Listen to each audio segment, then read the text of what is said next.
कुज़ात की किताब उसका 8वां बाब जो 35 आयात पर मुश्तमिल है। मिद्यानियों की कतई शिकस्त। और इफ्राइम के लोगों ने उससे कहा कि तूने हमसे ये सलूक क्यों किया कि जब तू मिद्यानियों से लड़ने को चला तो हमको ना बुलवाया। सो उन्होंने उसके साथ बड़ा झगड़ा किया। उसने उनसे कहा, मैंने तुम्हारी तरह भला किया ही क्या है? क्या इफ्राइम के छोड़े हुए अंगूर भी अभी अज़र की फसल से बेहतर नहीं हैं? खुदा ने मिद्यान के सरदार ओरेब और ज़हेब को तुम्हारे हाथ में कर दिया। बस तुम्हारी तरह मैं कर ही क्या सका हूं। जब उसने ये कहा तो उनका गुस्सा उसकी तरफ से धीमा हो गया। तब जिदाउन और उसके साथ के 300 आदमी, जो बावजूद थके मांदे होने के फिर भी पीछा करते ही रहे थे, यरदन पर आकर पार उतरे। तब उसने सुकात के बाशिंदों से कहा कि इन लोगों को जो मेरे पैरों हैं रोटी के गिरदे दो, क्योंकि ये थक गए हैं। और मैं मिद्यान के दोनों बादशाहों ज़िबा और ज़िल्मना का पीछा कर रहा हूं। सुकात के सरदारों ने कहा, क्या ज़िबा और ज़िल्मना के हाथ अब तेरे कब्जे में आ गए हैं जो हम तेरे लश्कर को रोटियां दें? जिदाउन ने कहा, जब खुदावंद ज़िबा और ज़िल्मना को मेरे हाथ में कर देगा तो मैं तुम्हारे गोश्त को बबूल और सदा गुलाब के कांटों से नचवाऊंगा।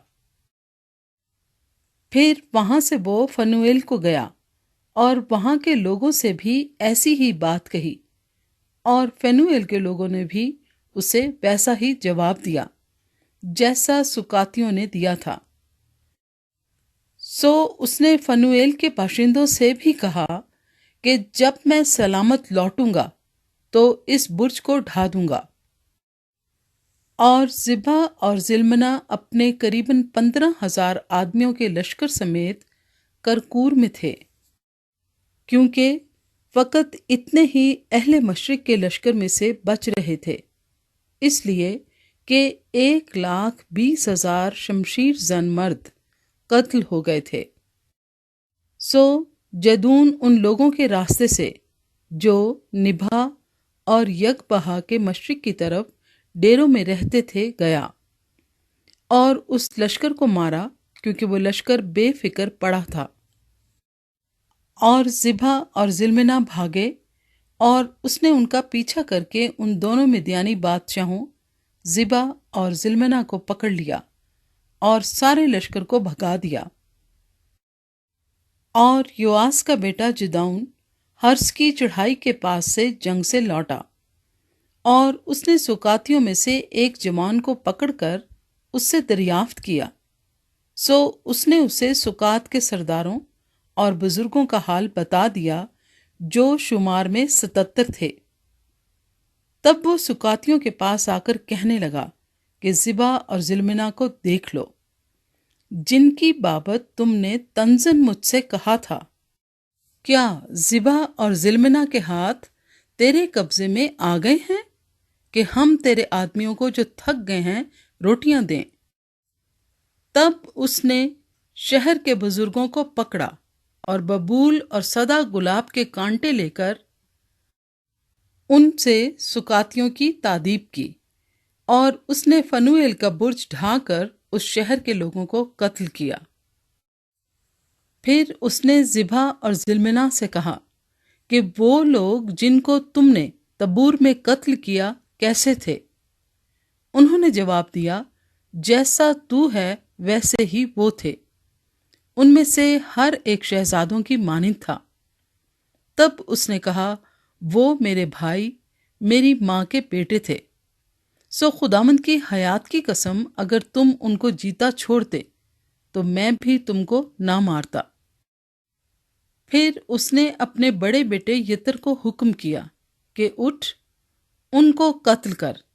पर उस लड़के ने अपनी तलवार ना खींची, क्योंकि उसे डर लगा, اس لیے کہ وہ ابھی لڑکا ہی تھا۔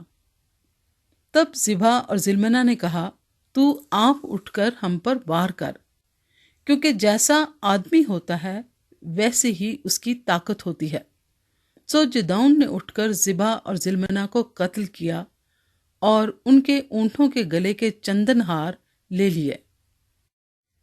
تب بنی اسرائیل نے جدعون سے کہا کہ تو ہم پر حکومت کر، تو اور تیرا بیٹا اور تیرا پوتا بھی، کیونکہ تو نے ہم کو مدیانیوں کے ہاتھ سے چھڑایا۔ تب جدعون نے ان سے کہا کہ نہ میں تم پر حکومت کروں اور نہ میرا بیٹا، بلکہ خداوند ہی تم پر حکومت کرے گا۔ اور جدعون نے ان سے کہا کہ میں تم سے یہ عرض کرتا ہوں کہ تم میں سے ہر شخص اپنی لوٹ کی بالیاں مجھے دے دے۔ یہ لوگ اسماعیلی تھے، اس لیے ان کے پاس سونے کی بالیاں تھیں۔ انہوں نے جواب دیا کہ ہم ان کو بڑی خوشی سے دیں گے۔ پس انہوں نے ایک چادر بچھائی اور ہر ایک نے اپنی لوٹ کی بالیاں اس پر ڈال دیں۔ سو وہ سونے کی بالیاں جو اس نے مانگی تھیں وزن میں 1700 مسکال تھیں، علاوہ ان چندن ہاروں اور جھمکوں اور مدیانی بادشاہوں کی ارغوانی پوشاک کے جو وہ پہنے تھے، اور ان زنجیروں کے جو ان کے اونٹوں کے گلے میں پڑی تھیں۔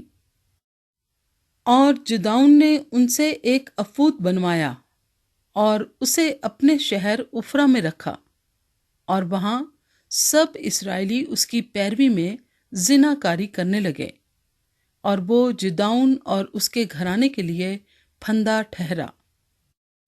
یوں مدیانی بنی اسرائیل کے آگے مغلوب ہوئے، اور انہوں نے پھر کبھی سر نہ اٹھایا۔ اور جدعون کے دنوں میں 40 برس تک اس ملک میں امن رہا۔ جدعون کی وفات۔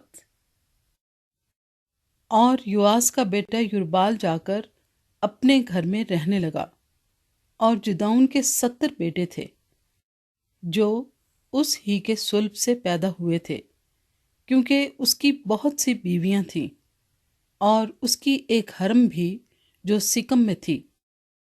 اس سے ایک بیٹا ہوا اور اس نے اس کا نام ابی ملک رکھا۔ اور یواس کے بیٹے جدعون نے خوب عمر رسیدہ ہو کر وفات پائی، اور ابی ازریوں کے افرا میں اپنے باپ یواس کی قبر میں دفن ہوا۔ اور جدعون کے مرتے ہی بنی اسرائیل برگشتہ ہو کر بالیم کی پیروی میں زنا کاری کرنے لگے، اور بال برید کو اپنا معبود بنا لیا۔ اور بنی اسرائیل نے خداوند اپنے خدا کو، جس نے ان کو ہر طرف ان کے دشمنوں کے ہاتھ سے رہائی دی تھی، یاد نہ رکھا، اور نہ وہ یربال یعنی جدعون کے خاندان کے ساتھ ان سب نیکیوں کے عوض میں جو اس نے بنی اسرائیل سے کی تھی مہر سے پیش آئے۔